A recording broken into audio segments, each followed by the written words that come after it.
Hello, this is Robert Larson, attorney with the Larson Law Office. Today I want to speak a little about the differences between child custody, legal decision-making, and parenting time in Arizona. So Arizona used to have custody laws that divided custody of children into two different parts. One part was physical custody, the other part was legal custody. However, about a decade ago, they got rid of those laws, and what used to be known as legal custody became legal decision-making, and what used to be known as physical custody became parenting time. So what is legal decision making? It's essentially a question of who is going to make major decisions for your children. Arizona law prefers that parents make decisions about their children together. That would be known as joint decision making. And if you have that, then both parents have to agree to be able to make major decisions about medical care, education, religious upbringing, and other things that may come up. It's not about day-to-day decisions, because basically the law gives each parent the ability to make decisions that come up on a daily basis. So whoever has the children with them can make simple decisions that come up on a regular basis. However, when it comes to those major decisions, you have to follow the law, and if you have joint decision making, you have to make those decisions together. Sometimes one parent has sole decision making authority, which basically means they get to make those decisions on their own. And if that's the case, they don't necessarily have to have the other parent's agreement, but they still have to let the other parent know what's going on and keep them updated.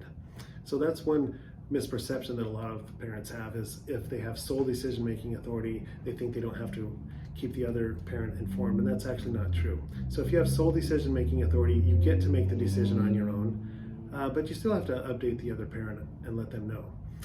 There's also kind of a hybrid in Arizona that can come up, which is not really on the books in Arizona law, but judges have found a way to do it, which basically allows them to give one parent the final decision. So essentially when they do that, a judge may give the parents joint decision-making authority, but if they just can't come to an agreement after a good faith effort, one parent is allowed to break the tie, if you will, and make that final decision.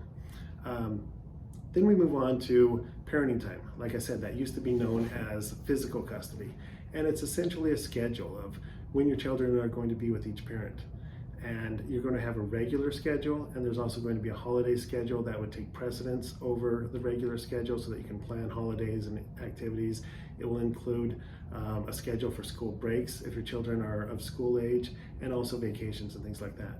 Again, Arizona law prefers children to spend as much time with each parent as possible, preferably 50-50, but sometimes that's not possible for one reason or another. So if you go to court regarding a parenting schedule for your children, you're going to end up with a regular parenting plan along with exceptions for holidays, school breaks, and vacations. If you have any questions about any of these issues, feel free to give me a call, feel free to schedule an appointment. But that's basically a summary of child custody, legal decision-making, and parenting time in Arizona. I hope it's been informational for you, and if so, please like the video, subscribe to this channel. I'll talk to you later.